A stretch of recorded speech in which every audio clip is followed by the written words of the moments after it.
Okay, imagine a house. Just the ordinary house. Chances are you're imagining a plain white house with one door and two windows. This is the typical house. And this is also called your schema house. This is the basic house. Like anytime you think of a house, chances are you think of this.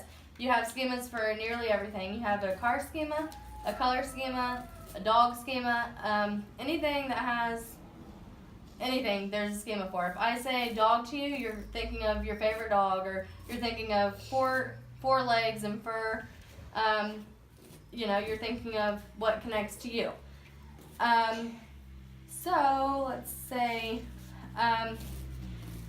you might wonder why this is relevant to you. This is relevant. The schema theory is really relevant, as well as schematas. They play a big role in our children's education, which I'll be explaining later.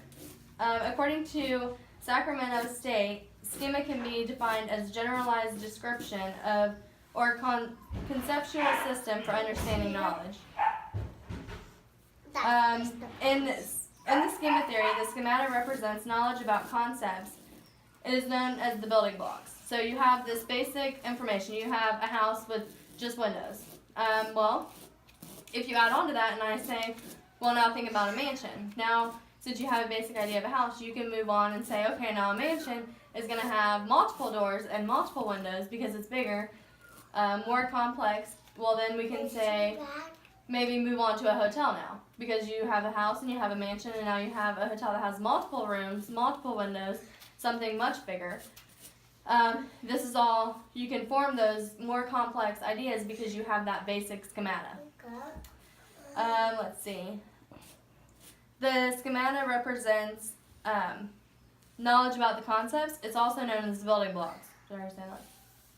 So the building blocks are like, your schema is a house. Well, now your building blocks are the actual adding on the extra concepts to make it more complex.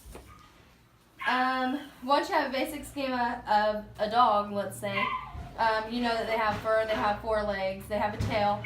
You can then learn about the other breeds of dogs, like not just your schema worth of dogs, but now you can learn about different breeds of dogs that you've never even came encounter with before, just because you have that basic knowledge of what a dog is.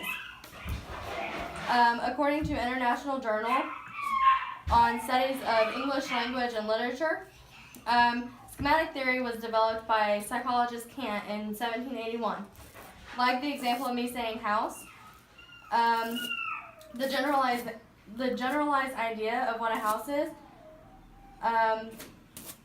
is like, you wouldn't know what a mansion is. That means that that's your schemata. So same thing goes with cars, same thing goes with dogs. According to the University of Illinois at Urbana-Champaign, basic knowledge is necessary to build on more complex knowledge. You can't learn to add big numbers if you don't even know how to count. Or you can't learn how to count if you don't know the numbers.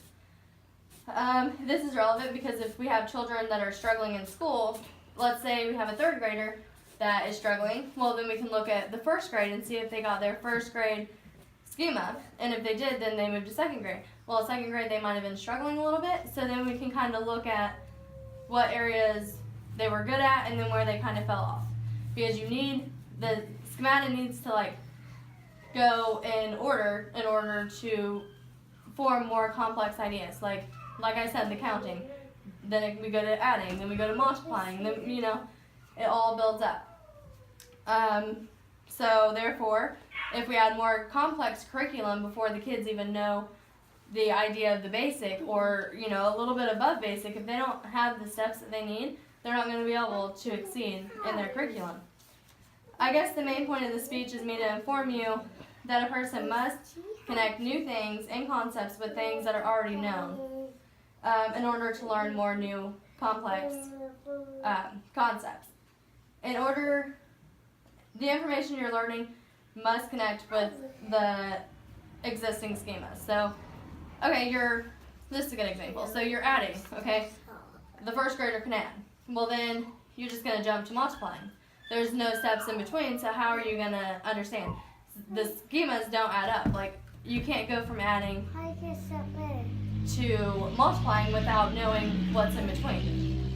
So I guess what I'm saying is they have to, the schema that you're trying to work on has to work with the existing schema.